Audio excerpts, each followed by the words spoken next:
ایک عمل تو ان کا یہی ہے کہ 10 محرم کو وہ ماتم کرتے ہیں، ماتم کرتے ہیں۔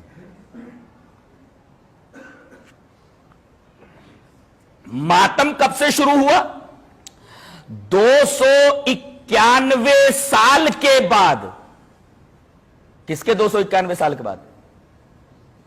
میدان کربلا میں حضرت حسین کے شہید ہو جانے کے 291 سال بعد معز الدولہ دیلمی نے 352 ہجری کے اندر ماتم حسین کو ایجاد کیا کہ حسین کے نام پہ ماتم کیا جائے، اور اس ماتم کا دن اس نے محرم کی 10ویں تاریخ متعین کی۔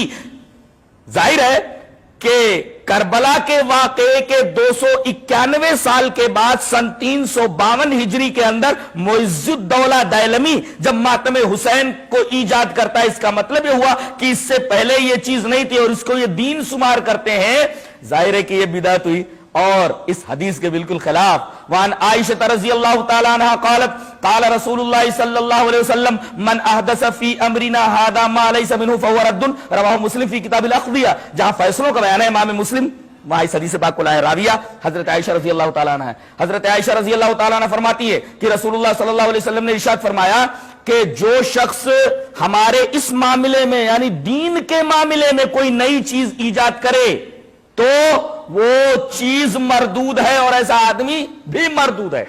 یہ روایت امام مسلم کتاب الاقضیہ میں لائے۔ جہاں تک عمل کا مطلب ہے، عمل کے بارے میں دیکھیے، وعن عائشہ رضی اللہ تعالی عنہا ان رسول اللہ صلی اللہ علیہ وسلم قال من عمل عملا ليس عليه امرنا فهو رد، رواہ مسلم فی کتاب الاقضیہ۔ حضرت امام مسلم اس حدیث پاک کو ایسے کتاب الاقضیہ میں لائے۔ حضرت عائشہ فرماتی ہے کہ رسول اللہ صلی اللہ علیہ وسلم نے ارشاد فرمایا کہ جو آدمی ایسا عمل کرے جس کے اوپر ہماری مہر نہیں ہے تو وہ عمل مردود ہے۔ ظاہر ہے کہ یہ نبی کے زمانے کے بہت بعد ایجاد ہوا اور اس کو یہ لوگ عبادت کہتے ہیں، دین سمجھتے ہیں۔ ظاہر ہے کہ یہ دین میں ایک نئی چیز ہے جو نبی کے زمانے میں نہیں تھی، صحابہ کے زمانے میں نہیں، بدعت ہوئی اور اس بدعت کو یہ عبادت کہتے ہیں۔ یہاں تک کہ 10ویں محرم کے ماتم کو تمام عبادتوں سے افضل سمجھا جاتا ہے۔ میں نے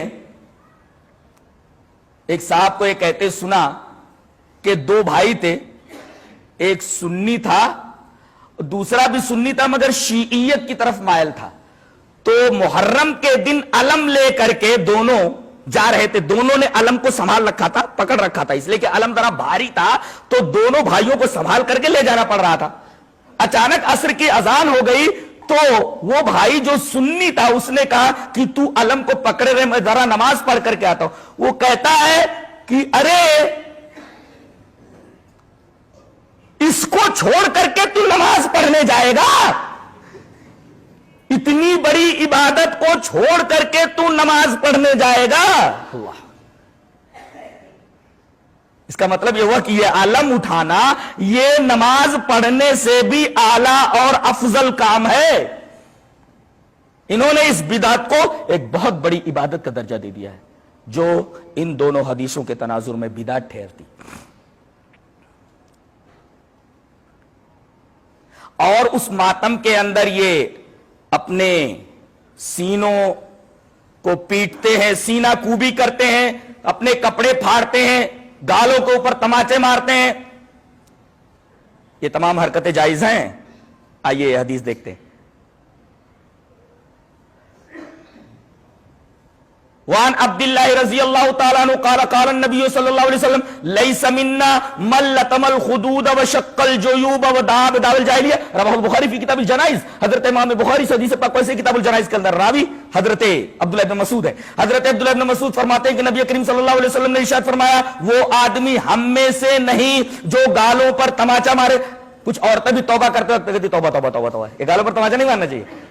تو وہ ہم میں سے نہیں جو گالوں پر تماچا مارے، وہ شکل جیوب جو اپنے گریبان کو چاک کرے، اپنے گریبان کو پھاڑے، وہ دعا بدعوى الجاہلیہ اور جاہلیت کی پکار پکارے۔ یہاں دیکھیں سینہ کوبی، کپڑوں کو پھاڑنا، گالوں پر تماچے مارنا، جاہلیت کی پکارنا، جیسا کہ یہ سب کچھ ماتم کے نام پہ ہو رہا ہے، اس حدیث کی روشنی میں ناجائز ٹھہرتا ہے۔ نبی کریم صلی اللہ علیہ وسلم فرمایا ایسے لوگ ہم میں سے آئے ہی نہیں، ان کا دوسرا پلیٹ فارم ہو سکتا ہے، اسلام کا پلیٹ فارم نہیں ہو سکتا جو اسلام میں لے کر کے آیا ہوں۔ اسے امام بخاری کتاب الجنائز کے اندر لائے۔